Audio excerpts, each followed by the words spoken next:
આમ તો દેશના કોઈ પણ વ્યક્તિને કોઈ અન્યાય કરે છે ત્યારે તે વ્યક્તિ કહે છે, હું તને કોર્ટમાં લઈ જઈશ, કોર્ટમાં જોઈ લઈશ.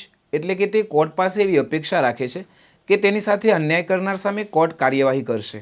પણ જ્યારે અનેક લોકોને ન્યાય આપનાર ન્યાયાધીશ જ જ્યારે ન્યાય માટે ઈચ્છા મૃત્યુની માંગ કરે ત્યારે સામાન્ય વ્યક્તિ કોર્ટ પાસે ન્યાયની અપેક્ષા કેવી રીતે રાખી શકે?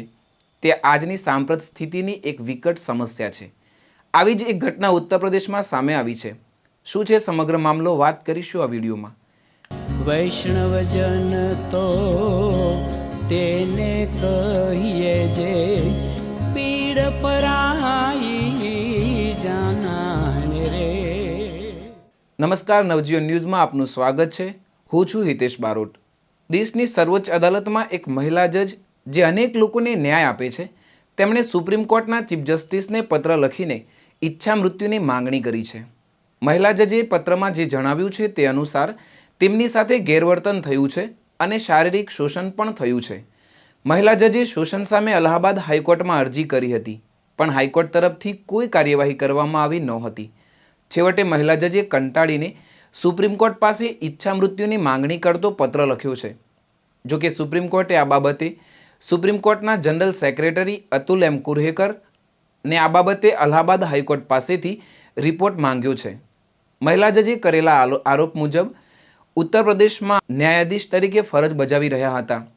ગયા વર્ષે 7 ઓક્ટોબરના દિવસે બારાબંકી બાર એસોસિએશન દ્વારા ન્યાયિક કામનો બહિષ્કાર કરવામાં આવ્યો હતો.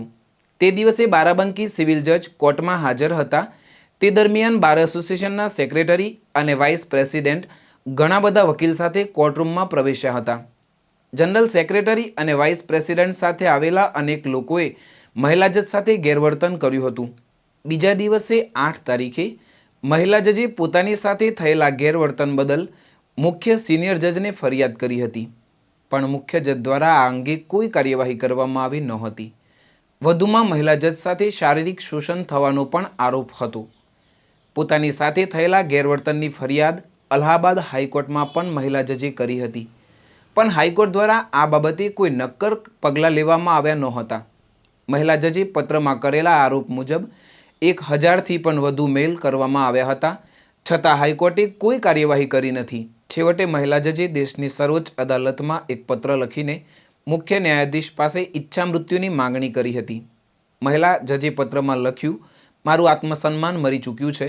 હું લોકોને કેવી રીતે ન્યાય અપાવીશ જ્યારે હું પોતે જ આટલી નિરાશ છું. મહિલા જજે એમ પણ લખ્યું કે હવે મને જીવવાની કોઈ ઈચ્છા નથી. હું 1.5 વર્ષથી જીવતી લાશ બનીને રહું છું. કૃપા કરી મને સન્માનજનક રીતે જીવન ખતમ કરવાની મંજૂરી આપો અને મારા મોત માટે કોઈ જવાબદાર નથી, એમ પણ મહિલા જજે પત્રમાં લખ્યું હતું. હવે જ્યારે કોર્ટના ન્યાયાધીશને જ કોર્ટ પાસે આ પ્રકારે ન્યાય માંગવો પડે અને તેમ છતાં છેવટે તેને મોત માંગવું પડે, તો સામાન્ય માણસને કોર્ટમાંથી ન્યાય મળી જશે તેની શી ખાતરી? આ જ પ્રકારની વાતો અને અહેવાલો સાથે મળતા રહીશું. નવજીવનની આ ન્યૂઝને લાઇક અને શેર કરવાનું ભૂલશો નહીં. નમસ્કાર.